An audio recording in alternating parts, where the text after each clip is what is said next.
What up, beautiful people? It's your boy Nate Jackson. It's another episode of OpinioNated, and let's get into it because it is going down. There's a lot going on. New York was exciting. New York was a movie. Your boy is now into Legos. That's happening. But we did Breakfast Club. We also did Rory and Maul's podcast, and I'm glad we did it. I had to go straight to New York from Montreal, California, where I accepted the Variety's top 10 comics to watch for 2025, and it's been a whirlwind really since the Netflix special aired. So I don't want to make it like a chest beating, hip hip hooray for myself, or I'm just talking about myself a lot. But I just want you guys to know, like, the dynamic at Breakfast Club was fire, right? Like, it really was lit. Like, I was able to share a story with Charlemagne that it's the thing. When you meet people where their station in life is they meet a lot of people, it's safe to assume they don't remember you. Just assume that. Don't be the cornball that's like, do you remember me? Do you remember my name? What's the point of the pop quiz? One, I actually might because I have a great memory like that. But two, like, what do you prove? Like, all you're doing is risking not being known. Let's just talk, assume that I do. But I didn't want to do that for Charlemagne. And I'm glad I didn't because it seemed as if he was just conducting the meeting, it felt like a meeting. If he was conducting the interview, it felt like a meeting. He literally was like, let me just do my job right quick. I got to pay the bills. I got to interview who they got me up in here interviewing. And once I started talking to him about hip hop squares and how I was the crowd warm up and how he told me to, keep going, keep my head down and focus and knock it out. And how he saw himself in me, but he saw it because he was, working under Wendy Williams and stuff. We then had a rapport established. And that having a rapport on the show you're with the guest who's meeting you from Adam and talking to you and trying to act like, like you guys are longtime friends is different than when they just flat out like have a new understanding, a new respect for you as a person, right? Like gives you a little bit more the benefit of the doubt, gives you a little bit more cushion to fuck around. Like in this case, when I said that, there's only 3 of them. When it started, Envy wasn't in the room. And I didn't know this at the time, but my boy CT called me and he was like, yo, you had them laughing so much, Envy came into the room. And I was like, what's that mean? He was like, dog, he does not do all the interviews. When there's comics, Envy just be out the room. So the noise from the studio, apparently, in CT's perception of it, is what Envy was like, fuck going on in there? And then came in to be like, oh, this one's gonna be a good one. So then we hit it off. And then it went from feeling like a meeting into feeling like 3 longtime friends just chopping it up, right? And that organic tone to it, that feel is like the sweet spot to really like have fun and to talk about stuff. And what you saw with all the laughing and running around and playing was exactly that. Like there's 3 of them on the show, Envy, Charlemagne, Jess Hilarious. Me and Jess go back already. So having built rapport with Charlemagne made it a 2v1 game. And then Lauren, who was on the show, a part of the show and all that, but she goes into the other room for the talent. We got so cool that we were making inside jokes about her. I didn't even know what the joke was. I'm just clowning. And then I hit one and Charlemagne exploded. If you watch it and you watch it back, watch that moment where he's laughing, but it's like a bigger laugh than that particular moment. So then I'm like, you can see me reading his face to see what took it from a level 5 laugh to a level 8, where I'm like, what? I'm kind of reading him. Then he explains it like, oh, there's somebody back there. She ain't got no daddy. And I had just finished talking about that. So then it was like, oh man, I feel bad because I done walked into, now we roasting her about not having no dad. And I don't know if her dad's alive. I don't know. Like that's a slippery slope. That's some thin ice to be on. But we'd already gotten so cool that we were just gelling. Like some of the comments are like, yo, you should be added to this show. Somebody else was like, there's no way this is his first time on the show. Like they clicked up like they've been friends for a long ass time. And then there was a respect there once we got to talking about all the new credits and things. When I say that, I'm talking about how Netflix was in the top 10 for like 7 or 8 days, peaked at number 3, and is doing massive numbers like double platinum, fantastic record-breaking numbers on the platform, leading into The Office spinoff, The Paper, coming out on September 4th, and then the movie Aziz Ansari's directorial debut with Keanu Reeves, Seth Rogen, Keke Palmer, and again Aziz Ansari, and that comes out in October, and it's called Good Fortune. And the trailer for Good Fortune came out and went around the world 3 times with millions and millions of views. So when we got to talking about that stuff, like Jess was like, "What else you like? What do you got coming up? Where we like let's work together, let's act." Like she, like you know what I'm saying, shooting her professional shot, not on some trying to holler, but like hey man, let's synergize, let's see what we can do, and that's powerful, you know, especially on a platform that big. There's a lot of people that have hit me like, oh my God, Breakfast Club. Like for them, that was the tipping point to be like, nigga, you made it. Right? Not like, oh, I have a movie, because they ain't seen that yet. Some people gotta see it to believe it. Not, oh, your Netflix special. Oh, you know, maybe they saw the trailer and was like, oh, you got one, cool pick. And then they still haven't sat down to make time to watch it, even though millions have. There's a certain type of person that's like, I already know this nigga. I'm not finna watch that shit until it's convenient for me to watch. But that's like everyone I've touched prior to the pop. You know, people put you in a box, and so we not in the box no more. We done came up out the box, elbows, bone crusher video, and tore the roof up off this thing, and ain't no going back. So all these people asking for pictures and stopping me places and all that, I just got to get accustomed to it. It's new, and I can, I don't get to be like, man, no, I'm cool, or I wish it wasn't like that. Like I've done the work. We've now tipped the scale. It is what it is. But Breakfast Club was definitively a moment for people. That was a big needle push to be like, oh my God. Like literally the messages coming to my DMs and people that were resharing the story was like, this nigga is on Breakfast Club. Like Nate done made it. And that's a testament to them having high quality guests, right? However they vet their guests, it's all celebrities, it's all political figures. And so for me to go into that space, it's a wonderful position to be in the zeitgeist. And I'm going to continue to be in it. So get familiar. The zeitgeist and me are getting along just fine. What I'm finding, to be honest with you, is that maneuvering in those spaces, it is a skill set. You have like interviewing and being able to balance the energy and manage the conversations and get to everything that's asked of you is like that's a skill set. Like you got to work that muscle, and I'm having a ball doing so. But I found personally that it is easier for me than I would have expected going into this space. What's harder is getting into the room, getting everything set up, knocking down the pins that need to be knocked down, crossing the T's and dotting the I's to be the guest that's on the show. Once I'm in the room, let's chop it up. Whether it's Bert Kreischer, whether it's Felipe Esparza, whether that's Rory and Mal, whether that is Mario Lopez, whether that's the LA Times, whether that is the Breakfast Club, like I'm not coming out of these or feeling like there's parts of these interactions where I'm overwhelmed or that are surreal or that are going over my head. So in a sense, I feel like I belong. Was there something that they asked you that you were surprised, or was there something that you wish they would have got into, or like?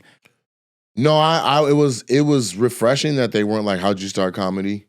Like that wasn't in it. And then like I'd say about 2/5 of the way through, Charlemagne asked me something. I was like, you guys realize this is really good, right? Like you guys are really good. Because I was in there looking and I didn't see notes. I didn't see, sticky notes on, a laptop was open or whatever. But I also watched the show before I was on the set. And so I watched to see like what they were talking about. I wanted to see the vibe. Like if you saw the behind the scenes stuff, the stories that we shared where like Sue Robb was with us and she was taking behind the scenes footage, I was in the pre-show green room. I was watching them. I want to see like what their energy is, what's their attitudes on, like do they have notes? Are they looking at something? And it really looked like Jess was just telling Charlemagne stories and they were cracking up laughing and Envy was fucking with his phone. And so by the time when I came in and the questions were actually poignant and strong and good and solid, I was like, this shit is a relief, There's also a moment where Charlemagne asked me a 2-part question, and after I answered the first part, Jess asked me 1 question. And then just for the sake of organizing my responses, I was like, give me just a second and I will get to that question, but I want to finish answering Charlemagne. I remember that part. I don't know how else you can, there's no other way to show, like that's conducting court. You know what I mean? I had the floor and I didn't let no one down when that answer's coming in, and I'm managing the expectations of the questions and making sure that, I don't want to see comments later where they're like, you didn't answer the second half of Charlemagne's because he never got to it, right? And maybe that's on the second host for piling on and asking in the middle of a 2-part question. Or I also just flat out at one point admitted, like, I don't remember what the question was. And they're like, oh, we were talking about bubble. I'm like, bet, because you guys are quadruple stacking stuff. And then there was a whole nother layer of like, poking fun vicariously at Gary. And at one point, Charlemagne just flat out made up some shit. I was taking off my jacket when he said, I was like, what? Who said that? He's like, Gary. I said, that sounds made up. He's like, what? I said, that sounds made up. He's like, it is. I made that up right now. I'm like, yeah, because if you understand how complex doing good crowd work is, nobody, especially Gary, who's now doing it a lot, is going to be like, yeah, I heard it's lazy. I heard it's like, no, that doesn't even make sense. That sounded super made up. You know what I mean? And I've had enough conversations, and I know me. I know what I'm doing on stage. I've done comedy 24 years. I know what's easier. It is much easier, trust me, for me to go on stage and say the same jokes over and over again. That's lazy. It's easy. If I'm doing that, then I must have several other business enterprises that don't require my time, or that's where I'm spending all my energy, because I ain't got no time to write no jokes at all. I can't even make up nothing. I can't get off my set list, and I'm in my 10th year of doing the same set. It sounds preposterous to even say, but as a comedy club owner and an act that travel with headliners and have been on TV shows and all that, I watch guys do their set and be like, that's my bread and butter. I did a show in Washington, D.C. It was one of those multi-lineup shows. I'm not going to name the comic out of respect. But there was an OG, right? Like somebody who spent a lot of time on TV a very long time ago, and at that time was a household name. And we did the show, and I, as a kid, remember watching that person perform, and I'm talking word for word. It's 28 to 30 years later, and the same exact set comes out. They had a great set. That crowd loved it. Whoop-de-woo. I'm going back on stage. They're passing me on the way off and lean over and go, that set right there is how I made all my money right there, baby. With confidence. I'm like, Lord, have mercy. So that's easier. It's easier for me to write a joke 5 years ago, polish it, and then go on stage and do that joke over and over and over and over and over and over and over. I know what I'm going to say in 2 minutes. I know where the laugh's going to be. I know where that's easier than just being like, you know what? Fuck it. Let's just open this bitch up and see what's in it. Let's see what's going on. Like I'm letting other people have literally the power and the control to fuck with the flow of the show. Way easier. I could just get up and do a mirror set or a closet set or whatever, where somebody just is at home practicing in the mirror. The crowd doesn't even matter. Just doing my set. Just saying my shit and waiting in the spots where I'm used to waiting, where I get a laugh. That shit is so lazy and it's easy. So anybody that knows that as a stand-up or even tries to be like, talk some shit about somebody who's doing good crowd work, miss me with that. Miss me with that, please. Also, it's high time people saw what it was for what it is. We're running hot over here in a good way. You know what I'm saying? Like the internet is a great place for us right now. Netflix is a great place for us right now. Things are going good. The road is a great place for us right now. When I say us, I'm not just talking about me. I'm talking about me, Trent, BT, Kanisha, Sue Ra, the whole squad. We out here. We're fucking them up out here. And we're building. Shit. This is a new set. Apparently the other one looked like a fucking circus tent. Fuck everybody that was a yes man. Don't tell me once I got paint in my hand that the other one was uglier than the motherfucker. Fuck all y'all. I told you immediately. You told me while the other paint was still drying, nigga. I was like, just let it finish. And then you were like, all right. You have a way of doing that. You have a way of saying a thing, Soto, and then being like, nigga, I said it. You know what Soto means? Mm-hmm. Yeah, I saw your body language shit. Like, what the fuck is a Soto? Soto is like a Latin term or an acting term for a throwaway line. Like if you're saying A, B, C, D, E, F, G, 5, 6, 7, 8, 9, H, I, J, K, L, M, N, O, P. That 5, 6, 7, 8, 9 was Soto. It's the throwaway line. It's the reason why people watch my special more than once and be like, nigga, I didn't even hear when he said that. Because my shit has this shit straight in front of you and then Soto lines all throughout that motherfucker. And so you be saying it where it's not the main thing that's being said. You might be like, I'm hungry as a motherfucker. This room's trash. Let's go get something to eat. You know what I'm saying? Nah, but then later you be like, I fucking told you. Nah, I think it was more like, you know, it seems like you really into it, and because when you decide something, you just go. It happens. So I'm like, damn, you already painted up because I didn't see it until it was done, and you put all this hard work and effort and energy into it. I'll say this, and this is worth you really hearing though, is that even though I'm strong-minded like that, once I trust somebody's input and opinion, I actually do hear it and will yield. You know what I'm saying? Whereas like I feel like you're like, he's so strong-minded, once that nigga, we might as well get out of the way and let it be what it is. That ain't the case. If you're like, I actually think, you know what I'm saying? Like you see what you said about the YouTube shit is now leaking into conversations with 3 Arts. Yeah. It is what it is. Like you guys are either gonna fuck with me and let this world blend with your world and give the people what they want online with the long form content. I'll put commercials in it and say, go watch my Netflix special, or we'll fucking throw a lower thirds on that bitch where I'm in the corner pointing at the fucking Netflix logo being like, my special is now on, just like fucking TV. But to be like, no, he can't is crazy. You don't know what it makes. You're literally fucking with the income and revenue that I get from it. And if we're going to build a future for ourselves, then I have to have a strong platform online so that the next project, I'm already strong online. I know my numbers went down. My revenue got cut in half each month since I've listened to them say don't post. Revenue directly is related to views. That means my views were cut in half. And that was at a time where before that, every month was building by like a third of whatever it was.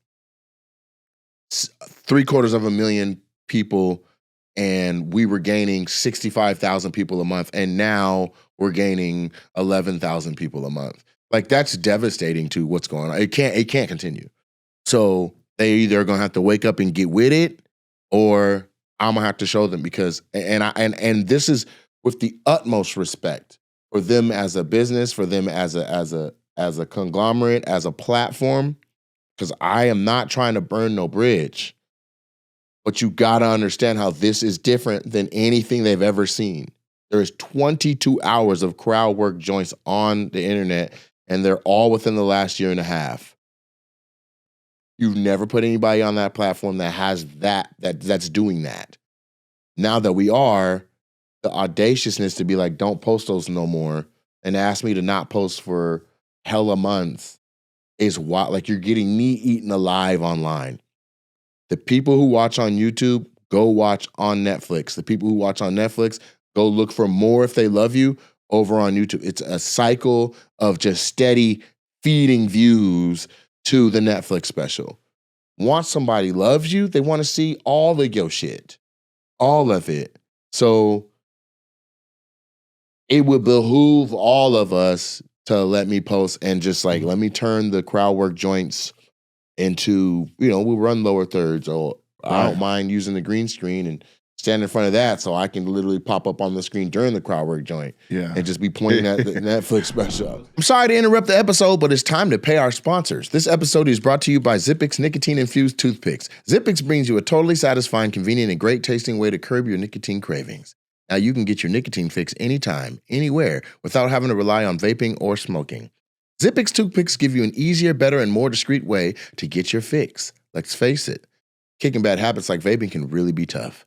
Zippix are a great tool to help you finally say goodbye to vaping for good. These toothpicks aren't just a great nicotine delivery device, but they also satisfy the hand-to-mouth habit.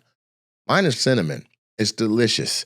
So any oral fixation commonly associated with smoking and vaping are nipped in the bud. They're available in 6 great long-lasting flavors, and they have options in 2 milligrams or 3 milligrams of nicotine. Zippix Toothpicks are perfect for flights, sporting events, restaurants, and literally everywhere that smoking and vaping are banned. They're one of the most effective and cost-effective nicotine products on the market, and you're proudly made in the USA. If you're not a nicotine user, or you're just trying to get away from your nicotine habits, Zippix also offers caffeine and B12 infused toothpicks for quick energy boosts. Zippix have already helped hundreds of thousands of customers get their nicotine fix without needing to inhale smoke or vape oils. So what are you waiting for?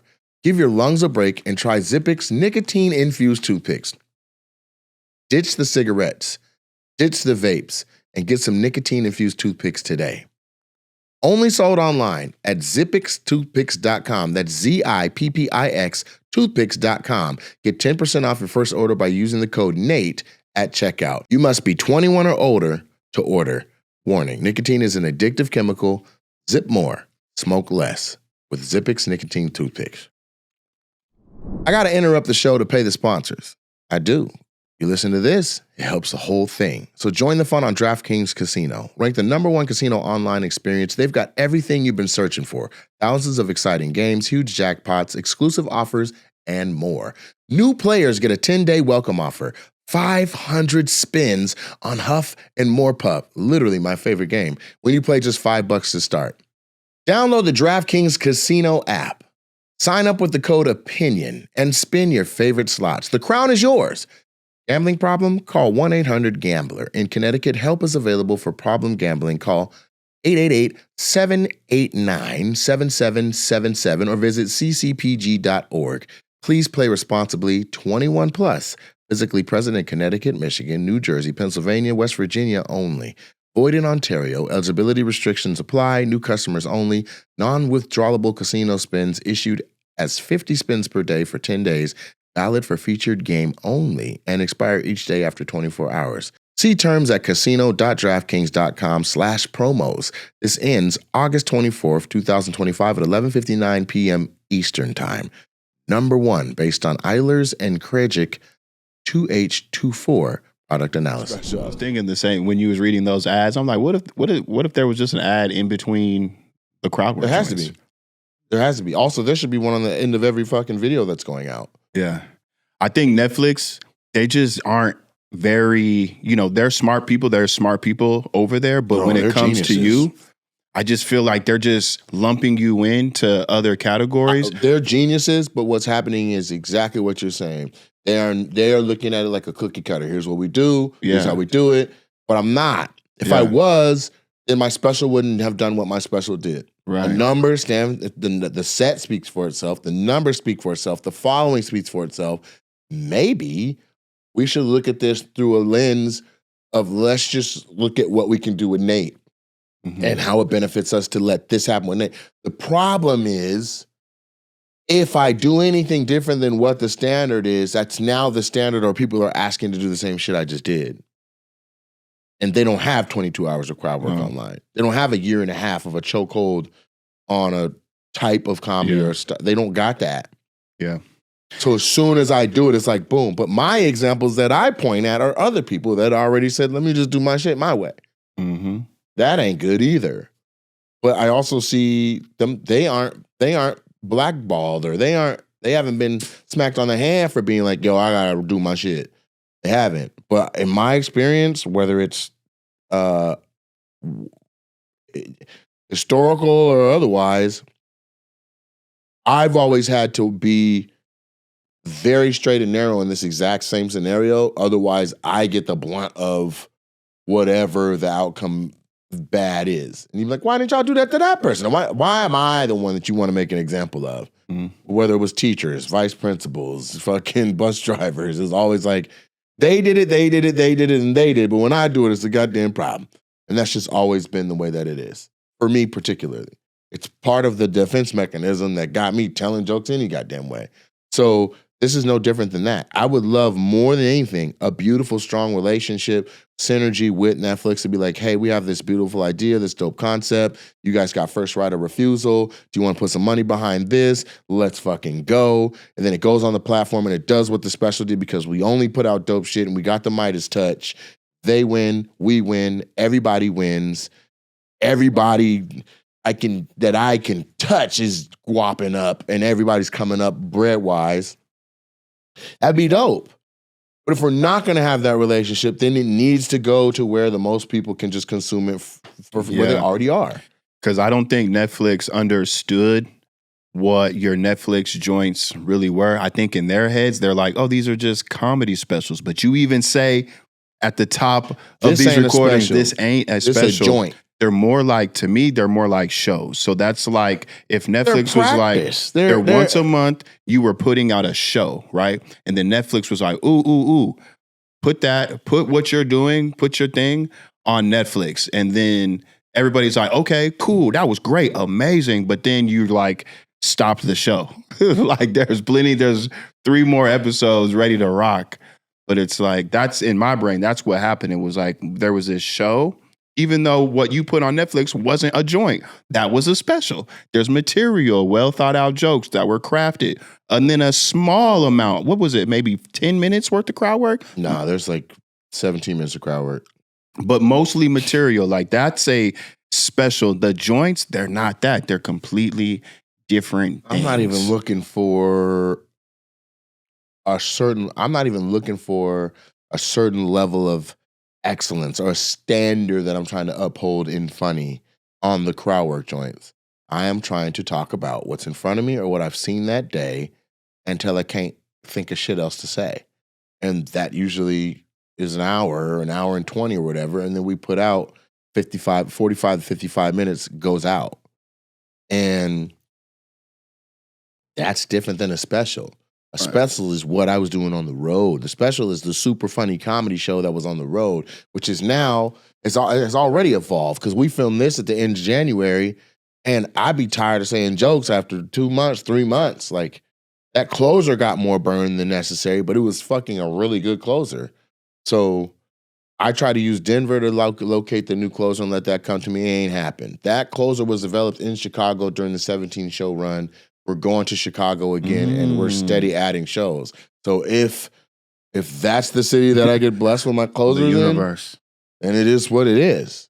But I got to be able to be loose on stage and throw shit against the wall and be like, ooh, that was good. I think let me try that this next show. Where does it fall? Ooh, that was good. Let me move it earlier. Okay, it worked there. Let's see if it closes strong. If it closes strong, cool.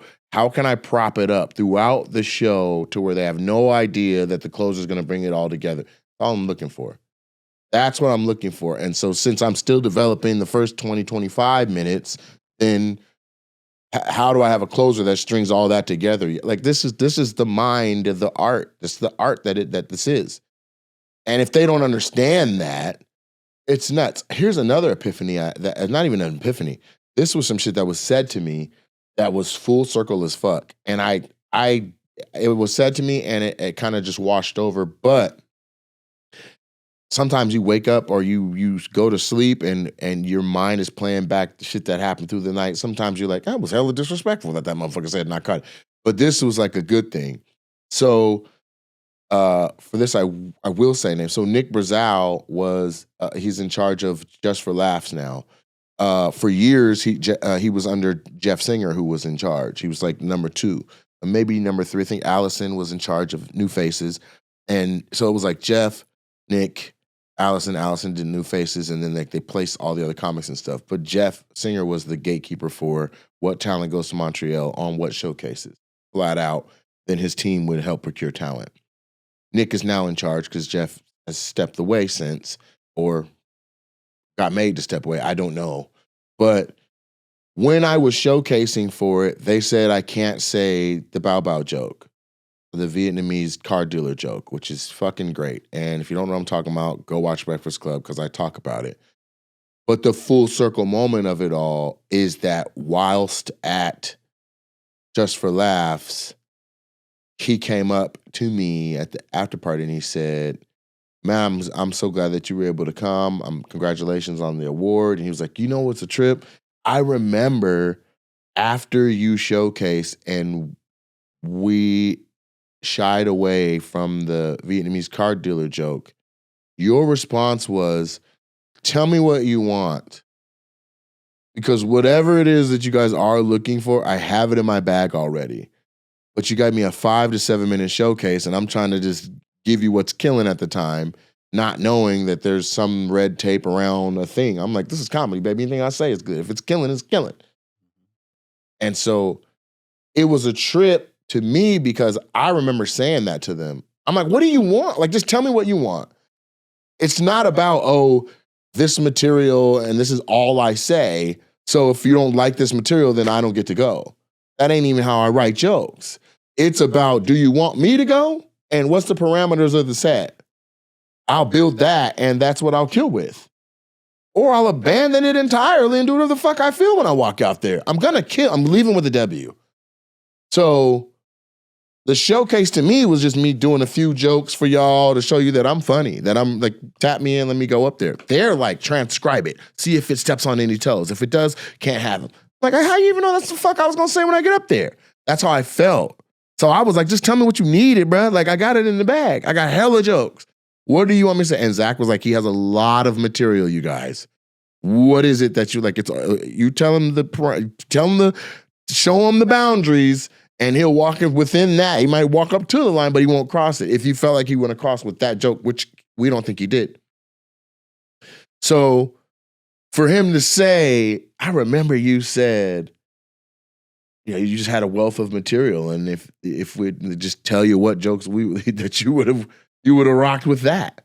I'm like, yeah, man, I've worked a very long time to be versatile and have a plethora of stuff to talk about. And if I don't have nothing to talk about, I've worked hard enough on my stage presence and my voice that we can talk about what I've seen or what's in front of me or what I've gone through that day or whatever. It could literally be, hey, here's what's outside this theater right now. Here's what I found funny. It could be, here's what I found funny in the country of Canada. It could be, here's what I've seen in Montreal today. It could be, here's what they tried to feed me. It could be any number of like all that. You can find comedy in everything. So just rule me out and be like, nah, he's going to say this one joke that might rub somebody. And it's like, yo, clap if you're Vietnamese. The room's quiet. Because how many goddamn Vietnamese are in Canada or in Montreal particularly? There may be a full community, but the ones that are there would have responded the same way all the other Vietnamese do because they're Vietnamese before they are the country. They're going to laugh and have fun. I'm doing the joke. Motherfuckers punching each other. Literally like socking each other. And that was the girls. So what are we talking about? The people who said the joke was too much weren't even Vietnamese. It's rule number 3. Don't be offended on behalf of other people. Them people having fun. They paid extra money for this. And you over there like, ooh, I don't know about that one. That should affect them. So, and it's not to knock them because they do have a responsibility as the curators of an entire comedy festival to not bring somebody who walks the line or habitual where they can't predict the outcome that it may be. Like, that's their whole thing. Like, we just want to have good shows. We don't want to rub anybody wrong. We want to have fun. It's like, all right, fine. So I'm not knocking them, but it's just therein lies one of the spurs in my side of this path and this type of doing comedy. You know what I'm saying? If I was a set list comic that just stuck to my set list, then I would be like, hey, what do you guys want? Which they don't even tell people what they want. You go do a showcase trying to get on. They like you, maybe you get a call back or you get a couple callbacks, or if they already respect what you do and they're fans already, maybe you get a straight to callback audition. And that's for the brand news. OG comics just kind of get a call. You want to do a gala? You want to do whatever? You know what I mean? Because at that point, you already can do it. You can do whatever the fuck you want. Right? Mm-hmm. So I respect what they're doing. The thing, what I would like to know is what is the criteria for a new face? Because I never was a new face. What is and I can't go back and be one now, but what was the criteria? Well, what is it? Because when you go to Montreal and you watch a new faces showcase, some of the stuff that is getting said, you're like, you're telling me my joke was risque? And that made, like, it's just it could just be. I'm not even gonna hold my tongue. It's fucking ridiculous. Some of the shit that makes it, and some of the shit that is like that whole person can't come. Not, oh, don't say that joke. What else do you have as, that was 1 minute of your 7 minutes. Do you have something else you can alt in there? Like what? So it was dope to be pulled to the side and told exactly that. Like to know that maybe more insight or more research, or now that there's 22 hours of material online, that they can be like, damn, he really does have a lot of shit, or he really can make some funny shit out of thin air, But that guy brought that up to me. I was just like, yo, thank you for having me, man. I appreciate it. He's like, you know what's crazy? So I'll take it as a good full circle moment. And yeah. Crazy. What the fuck? Yeah. Did you I was just looking at the JFL, the list for this year, just to kind of see, what is the criteria, and like there isn't none. No. For years it was make Jeff Singer laugh.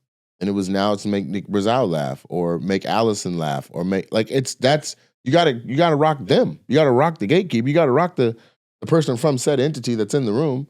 Mm-hmm. Then you never know what the thing is. Maybe your hat's too low and they couldn't see your face. Maybe you fucking vaped on them outside on accident and didn't know it was them. Maybe, you know what I mean? It could be anything. Literally, it could be, how the fuck do we know? We don't know. All I know is ain't nobody got no motherfucking notes in their hand. At least Bob Sumner had notes. Goddamn. Bob had a way to score sets. And if you don't know who Bob Sumner is, he's the talent scout for Def Jam. He was Russell Simmons' right-hand man that went and procured all the talent that was on Def Jam.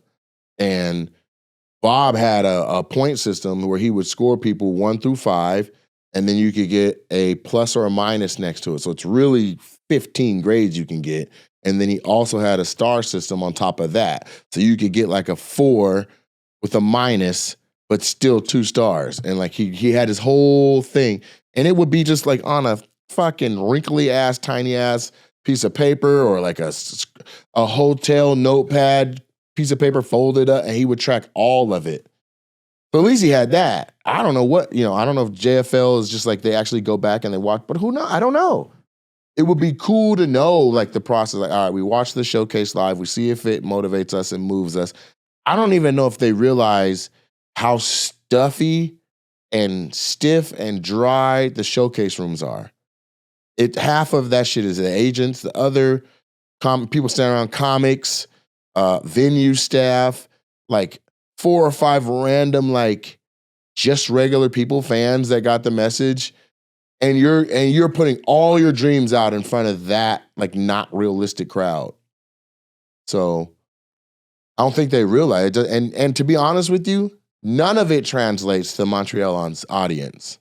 Yes, you can get your jokes to kill, you can do your thing, but showcasing in LA has that crowd that's going to see you, absolutely no relation to the crowd that's going to show up in Montreal going to the festival to see it. So, I don't want it to be a complaint session, because to be completely honest with you, I feel like we came, we saw, we conquered. As far as Montreal goes, we had 3 shows on a Friday night. I killed everything I touched. It turned into a smorgasbord of meetings. I've got 30 fucking meetings planned, ABC, NBC, FX, and da-da-da, like auditions out the yin yang, and big goddamn auditions, like the kind where your name is on the script. That way, if it gets out, your ass can get in trouble type shit. Not just nigga number 2, but really like people's right-hand man. Like, we're not far from, if I lock one of these into, I'm a leading man in a major fucking film. And I have the chops to lead. I already know I do. I'm thoroughly trained through Leslie Kahn Acting Academy. I'm ready for whatever we're gonna do. So, and if not, then we'll fucking bring my acting coach back in and we'll get me ready for whatever the fuck it is. Trisha LaFlatch is ready to go. So it was a great Montreal. Montreal is back. For the comics wondering, Montreal is back. I do believe Montreal is back to where it was like, even without a show, even without being booked by JFL, fucking go. figure out how to just get your ass to the city.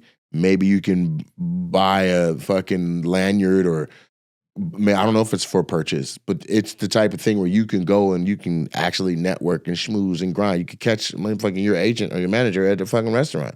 Everybody's walking all over the place, eating, fucking hungry, going in and out of hotels. You don't need a lanyard to be outside of a hotel passing out materials about yourself, passing out like, hey, I need a manager. What's going on? Hey, I got a show. Hey, check me out. I'm from Connecticut and I'm just out here trying to hustle. And I'm not a part of the festival, but I want to, boom. Like you can hit everybody that's going in and out that bitch. They got on their lanyards.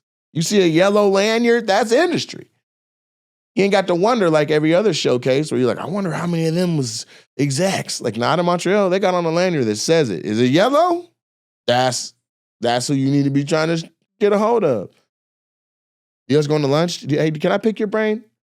Like you can hustle again. It was there. It was ripe for the getting. So people that had like Trenton had a great vantage point, like coming and opening the shows and performing on all the shows and then getting to see it and all that. Like, don't get it twisted. People remember who was with who. Remember who was with who was funny, who held it down, and then they note it. The same way local people do. The same way Tacoma, Seattle be like, no, he be working with Nate. They on the road being like, oh, he be working with Nate. And that's not a bad thing. That's a good caveat to have. Because they know I'm not having just some bullshit out there with me. If you with me, then you can at least goddamn hold it down. We're putting out fucking phenomenal work. Phenomenal work. Phenomenal work. You know what I'm saying? And from one man that puts on 3 and 4 hats to do entertainment, you're putting on 2, 3 hats with grace phenomenally. You know what I'm saying? So they can see that kind of shit. All they gotta do is turn and look kind of close. Just kind of close. That's it. Also, did you look into how many people did you see with their team? Not a lot. No. Not a lot. Who did you see with their team? I didn't see nobody. Not agents, not just a manager, but a full team. Yeah, especially, and I'm just gauging this from the top 10, variety top 10. That's the rumor. If somebody had a team, they were going to have them. Yeah, I didn't. 0. Nada. I didn't see a single other act in Montreal that brought their team and invested in the trip enough to be like, I don't give a fuck if I make a dime up this bitch. We're all going to see Montreal. We're all going to be all hands on deck. We're all going to be working. We're all going to have a presence. It comes together to all matters. It all matters in the grand scheme of things. Even if fucking Montreal doesn't exist after this year, all those people still do. All the relationships and anyone that saw you, all that, they still are there. They're still present. You know, on my show, at the main show, my main show at the theater, do you remember the crowd when you perform? Mm-hmm. Do you remember the table closest to the stage, far left? It was like a chubby white girl and a brother. No, I don't remember that table, but I definitely remember this group that was to the with left. The bad bitches to the right of them with the red dress. Yeah, like chains. Yeah, like chains. Yeah, the dude with the chain. Yeah. Cool. So I don't know them, but the girl and the guy that I was talking about first, the girl was a fan. She's like, I love your stuff. I want to come to this. I call my homeboy up. I'm like, do you want to go to this? He was like, yeah, I fuck with him. Let me go. That's Abba and Preach. #1 YouTube channel in all of Canada where they just like literally take things that happen and they stand next to each other in this room with all the shit and they just like literally talk shit and have fun. But they do so many topical things. Like they'll talk 6, 7, 8, 9, 10 minutes. I don't think there's a full show anywhere. I think they just are literally like, hey, let's talk about that. And they have fun and they argue back and forth and they have moments on camera, just them two standing next, just two friends. #1 YouTube channel. And I don't know where it ranks in the States, but they're #1 in Canada for sure. He's like, yeah, this is where we're at. We're Montreal. I thought you guys were in Toronto or in Vancouver. He's like, no, Montreal. We're holding this motherfucker down too. He's sitting right there like, I'm a fan. So at the end of the show, him and her came all the way back around back to theater to chop it up with us to be like, man, thanks for. And I even gave a shout out. I said, watch my Netflix special, and after you're done watching that, if you still got time to watch some, go check out Abba and Preach on YouTube. I did hear that. I remember that. Yeah. And he was like, ooh, because he didn't know I knew it was him. Feel me? Like because he had dreads and shaved them off. But nigga, your face is your face. So I said all of that. He came around the back and was like, nigga, wow. That was fantastic. Thank you for the love, blah, blah, blah, blah. You know what I mean? So you never know who's going to be in the room, especially at Montreal. At the after party, 2 execs from Fox came up. Just like, we were leaving. We just saw you get here. We came back before we left to say hello and speak and tell you that you were amazing tonight. I was like, thank you. I did 3 shows. Which show were you at? Talking about that last one just now? They're like, no, we were at Variety Top 10. I was like, oh, okay, cool. I went last at that. And 2 before me, the set wasn't popping. Like the girl ran easily 12 minutes over the light and was doing pedophile jokes that were all missing. So I was like, ooh, they played her off. The music came on. She didn't get to say thank you, good night. They were just like, and that's it. And the lady I was in the back waiting to go up. She's hitting the light like this, like just doing her own. She's doing her head like this with the light. Oh my God, we have other comics, another show after this. What the hell, golly? Like that's how she's flicking the light.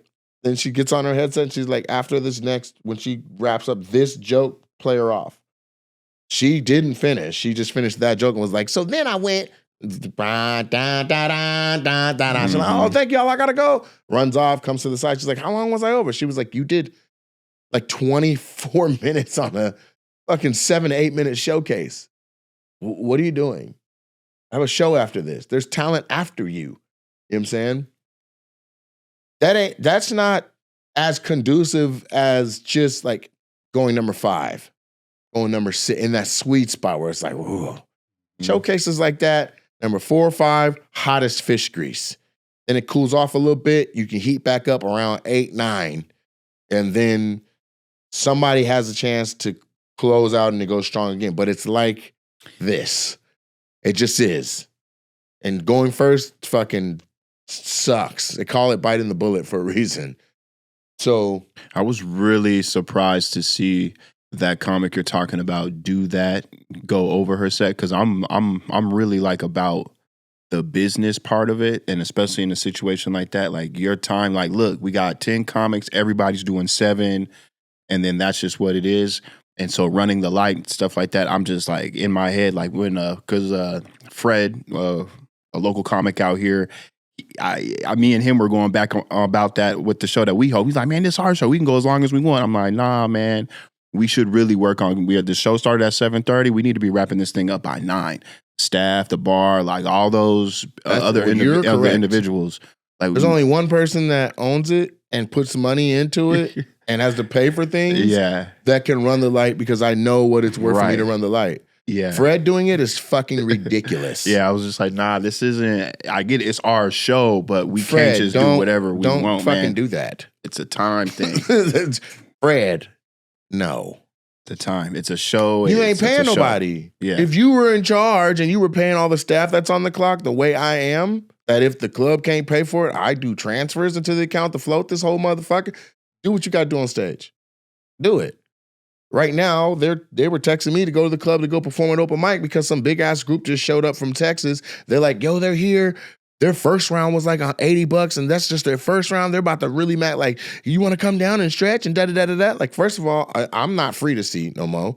Second, if I am going to be free to see, it's not going to be on, it'll be on my own. Be like, fuck, I'm going to just go down there. You know what I'm saying? Like, you caught me. Bet. Otherwise, go on the website like anybody else and you buy my ticket like a fucking headliner coming up. It's ridiculous. But if I was to go down there and stretch for said group, because they sent me a picture, it was packed, that would be my decision to be like, let me go longer so that we can make more money in this building. But if you don't have the fortitude to look around and be like, they ain't drinking no more, but I'm still going, like you're only serving yourself. Mm-hmm. You're only serving yourself. Because now every server, let's say there's 6 of them, they're all going to be another half hour closing out. 6 of them, that's 3 more hours. You're not paying their wages. You're not paying, they didn't get no tip. You're not, then it has repercussions of attitude, of frustration, of burnout. Mm-hmm. They wanted to go home. They got a babysitter. They got to pay another fucking half hour. They got to pay more. Like, it's just, It's nuts. They got husbands to get home to that they're expecting them around 11, and your ass on stage for an extra 20 minutes means they don't get home till 11:30. They're at home getting cussed the fuck out because you want to do 20 minutes. That's irresponsible. At least if I run the time, I'm like, and you're gonna be paid for it, I got you. Right. You know what I'm saying? Or if they go home to their person, they're like, babe, I was coming home on time, and then Nate popped in and did a set. I don't give a fuck whose husband it is, and they know it's my business to be like, all right, well, nigga, Nate did this shit. You know what I'm saying? They could even be like, man, fuck Nate, but at the end of the day, my name's on every check. Fred ain't paying. No, that makes no sense. That makes no sense. And that goes for any fucking headliner or any comic, not just Fred, but he's the house comic. So he for sure has to set the example to be like, let's respect the time. And to be telling you, hey man, let's fucking fuck the rules up is ridiculous. And I don't want to put this like I'm calling Fred out because it's all Fred. Comics. Fuck that shit, Fred. Because it's really, I'm speaking to, because that gets on my nerves when it's any comedian who's just like oblivious of like the business part of it. Like, nah, man, we're not just up here just doing whatever it is. Like, there's a structure to this thing. Like, I don't know if that's a good thing that you do that. I don't know if that's because you're older, if you've always just been that kid that understands the macro, and now you're an adult and you're like, I kind of get my place in this big picture. It's that, and then also going on the road with you. It's going to all these different clubs. It's seeing like there's a time frame for everything, and then there's penalties and consequences when it goes over. Right. And that if I decide to do it, it's handled differently than if anybody else decides to do it. Correct. Because it comes out of my expenses. If I be like, fuck it, I'm going to do 2 hours, nigga, I made that decision going, this going to cost me X amount of bucks. Mm-hmm. You know what I'm saying? Right when I finish, I'm already going to lose meet and greet option time. I'm gonna lose merch option time because people are like, yo, I wanted to meet him, but shit, we got to go. Right. Like, I already know that, but I'm trying to give you more show. So that when you see my ticket go on sale again, it's like, that nigga be giving hella show. Hella show. And that, you know what? That shit is in the comments. Somebody without seeing me was like, man, all he does is sit down and talk shit. This shit ain't even funny. Somebody else goes, shut your dumb ass up. That nigga came to my city and he was on stage solid himself 2 hours. That whole motherfucking show was hilarious. Fuck what you talking about. You obviously haven't seen him. And then the next person was like, touche, I haven't. Maybe I got to step my shit. Like, you know what I'm saying? Mm-hmm. And I found a lot, like the haters that are in my comments, I don't have Delulu ones. I have ones that are ill-informed, then they get informed, then they bend. They're like, yeah, my bad, nigga, you got it. Yeah, because if they actually watch you, like if they watched your special and was just like, nah, still trash. Well, then now it's like, well, then you're in this hater category, which is fine. But at least we know where to place you. Like, you've been informed, you've been educated, and you still on that. I get not being for everybody. I'm not saying I ain't but for everybody. But I'm with you. But trash? That's what I mean. Like the trash part. That's delusion. I can take like, he's a little too much, a little raunchy, whatever. But to say trash, nah. This was a good promo, good episode, good getting comfortable back in the new situation or just feeling comfortable on camera alone again. It's been a minute, and so we're back. Thanks for listening to the show. Look forward to seeing some clips. They'll be coming out of this. We'll find something clip-worthy and get it out to you. Y'all be blessed. Peace.